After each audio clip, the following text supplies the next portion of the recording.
In this video, I present and compare two perspectives on the causes of wars. One is political and the other is biblical.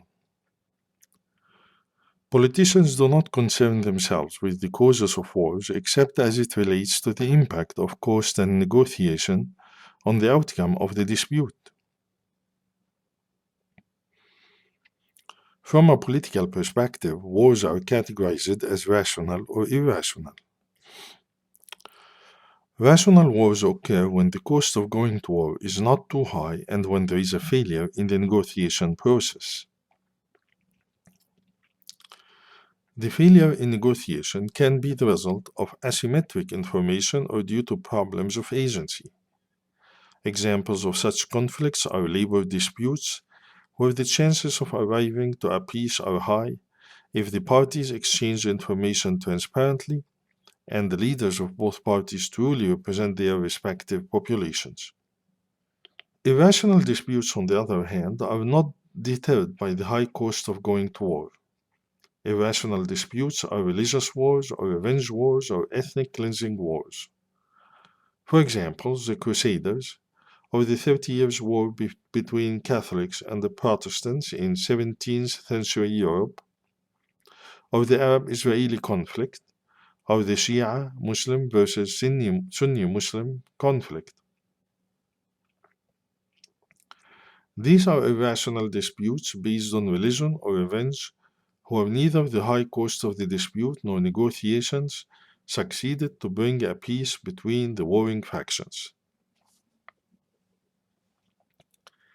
The post-Second World War generations dreamed of a postmodern world where peace would have prevailed and the technological revolution would have eliminated poverty and conflict over money and material possession.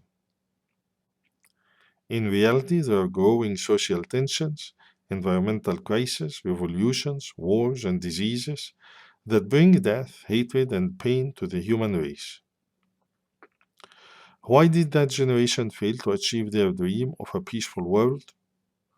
To find the reasons for the failure of the dream of achieving world peace by technological advances, let's examine the biblical perspectives on the causes of wars.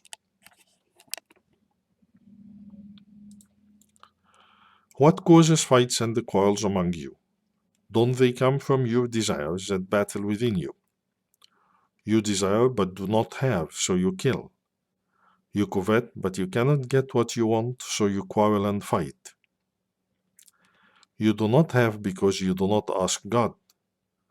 When you ask, you do not receive because you ask with wrong motives that you may spend what you get on your pleasures. This passage of the Bible explains that wars are caused by human desires.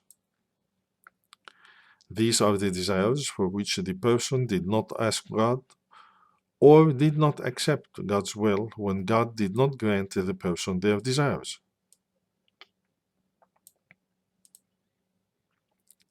The failure of man to accept God's will causes fights with one another in attempt to fulfill one's desires from their fellow human beings rather than asking and receiving from God.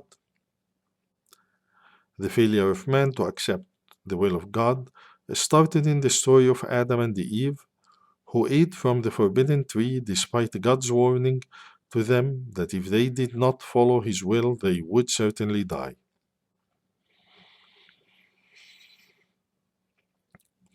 And the Lord God commanded the man, "You are free to eat from any tree in the garden, but you must not eat from the tree of the knowledge of good and evil, for when you eat from it, you will certainly die." Jesus Christ taught His followers to pray that God's will be done because this is the only way for peace. Every person who does not accept the will of God in his or her life has desires that conflict with other people's desires. The only guarantee that one man would not impose their will on another through war is if every person were to accept God's will by asking God for what they want instead of fighting their fellow human beings to get their desires from them. Our Father in heaven hallowed be your name, your kingdom come, your will be done, on earth as it is in heaven. Matthew chapter 6 verses 9 to 10. I hope I managed to present and compare the biblical and political perspectives on the causes of wars.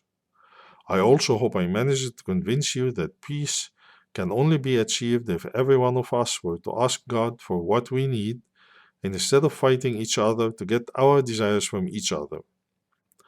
Peace can only happen if everyone were to accept God's will instead of attempting to impose their will on others. This presentation should also explain why the post-Second World War generation failed in their fantasy to achieve peace by relying on technical advancements. Peace means life in the will of God, where every person accepts the will of God and has no dispute with another person. Death means fighting one another in attempt to impose one's will on the others instead of accepting God's will.